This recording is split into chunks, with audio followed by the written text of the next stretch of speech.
மக்கள் திலகம் எம்ஜிஆர் அவர்கள் அழைத்தது வாங்க டைரக்டரே, கலைஞர் அவர்கள் அழைத்தது என்னப்பா பாரதி, ஜெயலலிதா அவர்கள் அழைத்தது மிஸ்டர் பாரதி ராஜா. அரசியலுக்கு அப்பாற்பட்டு இம்மூன்று முதல்வர்களோடும் நெருங்கிய பழக்கத்தில் இருந்தவர். அழைப்பு விடுத்தும் அரசியல் எனும் வட்டத்திற்குள் சிக்கிக்கொள்ளாத மண்ணின் மைந்தன்.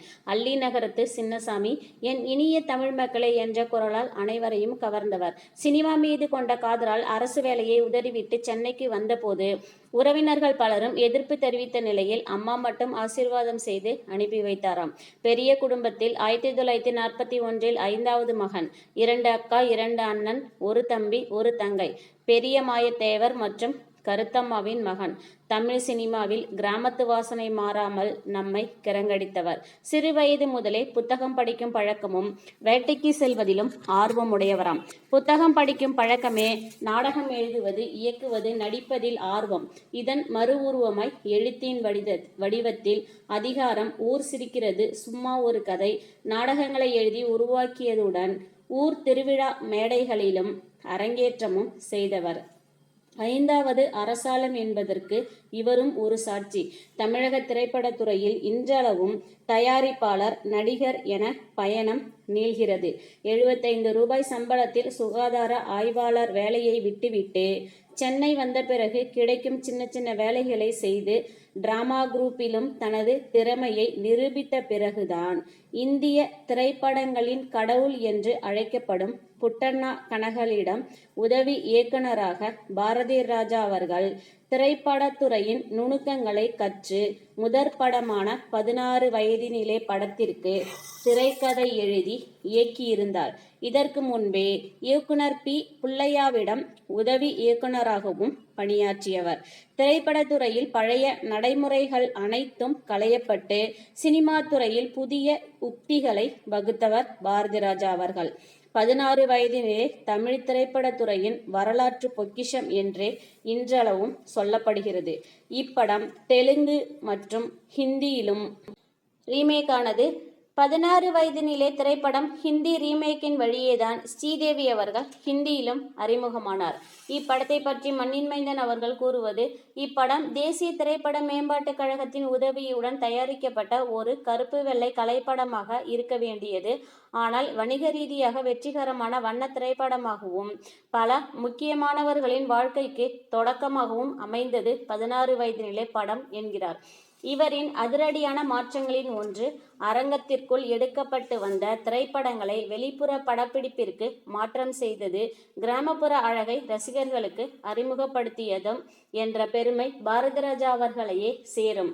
பாக்யராஜ், விஜயன், நெப்போலியன், நிழல்கள் ரவி, சுதாகர், ருக்மணி, கார்த்திக், ராதிகா, ராதா, ரேவதி, ரேகா, ரஞ்சிதா, பிரியாமணி போன்ற பல நடிகர் நடிகைகளை தமிழுக்கு அறிமுகம் செய்த பெருமையும் இவருக்கே சேரும். அதேபோல் அவருடைய பெயரையும் அதிரடியாக மாற்றம் செய்தவரும் இவரே.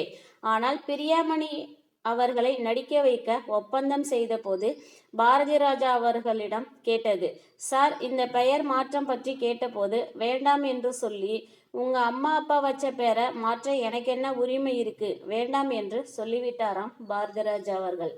இவரின் அசிஸ்டன்ட்கள் பலரும் இன்றும் சினிமா துறையில் சாதித்து வருகின்றனர்.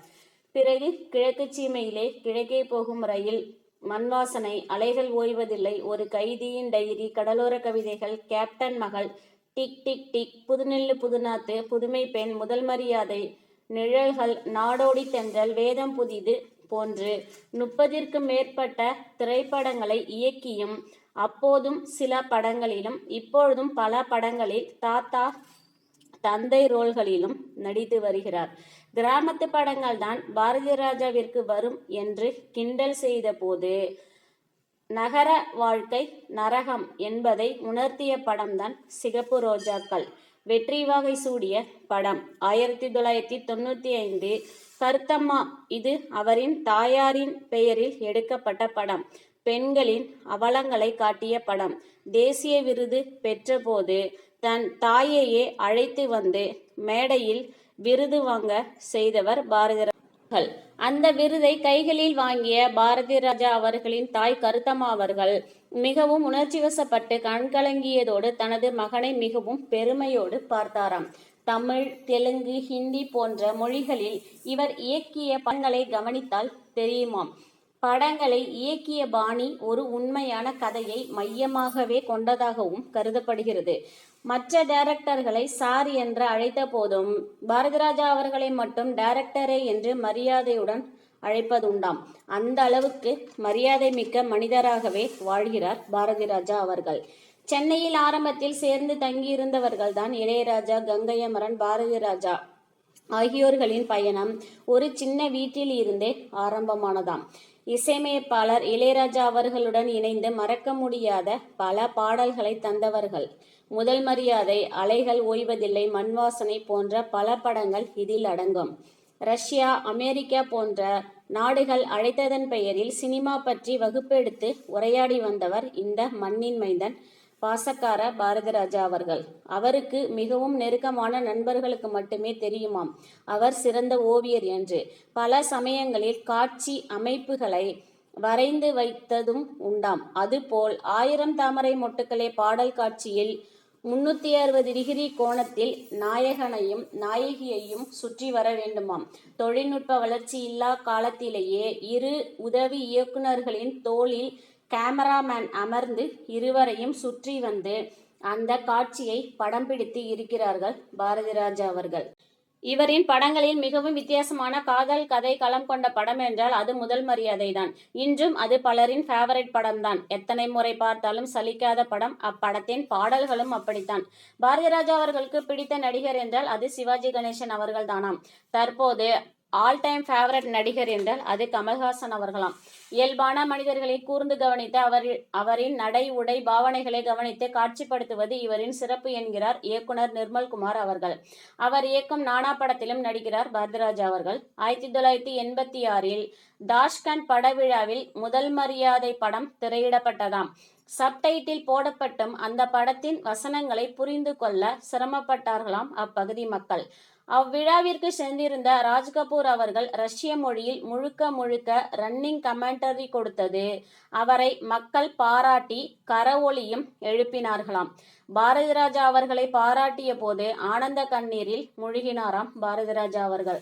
இவர் திரைத்துறைக்கு ஆற்றிய பங்களிப்பிற்காக இந்தியாவின் உயரிய விருதான பத்மஸ்ரீ விருதை 2004 வழங்கப்பட்டது.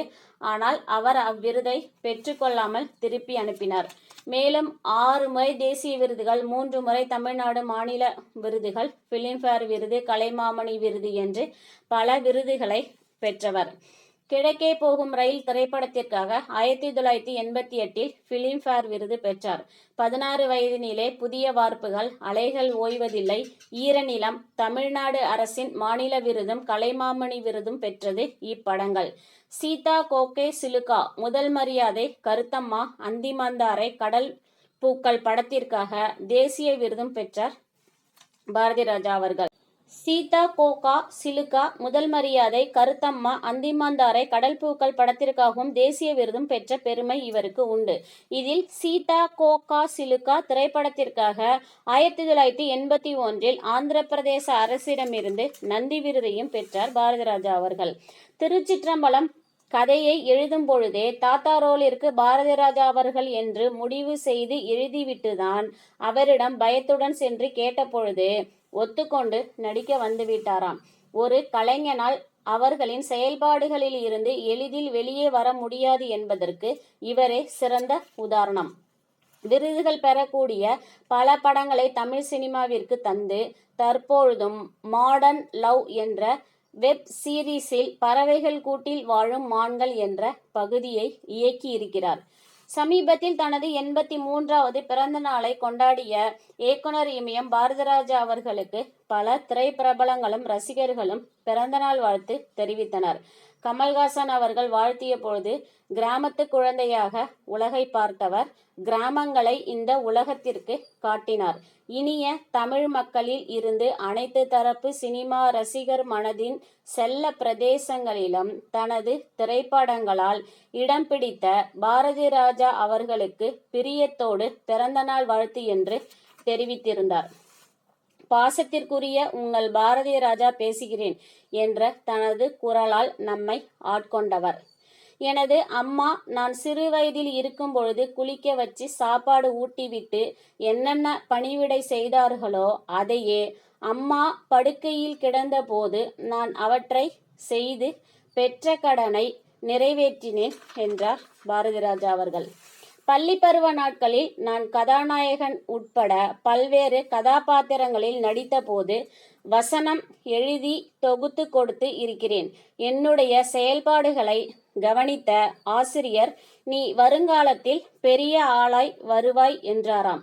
அப்பொழுது எனக்கு புரியல, என் வளர்ச்சிக்கான விதையை ஊன்றியவர் அவர்தான் என்ற உண்மையை நான் காலப்போக்கில் புரிந்து கொண்டேன்.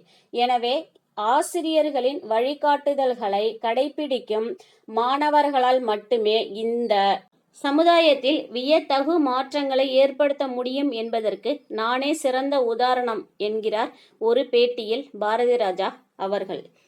எப்பொழுதும் இணைந்தே இருங்கள் கண்மணி தகவல்கள் சேனலுடன். லைக் செய்யுங்கள், ஷேர் செய்யுங்கள், கமெண்ட் செய்யுங்கள், சப்ஸ்கிரைப் செய்யுங்கள். மீண்டும் வேறு ஒரு நல்ல பதிவுடன். நன்றி, வணக்கம்.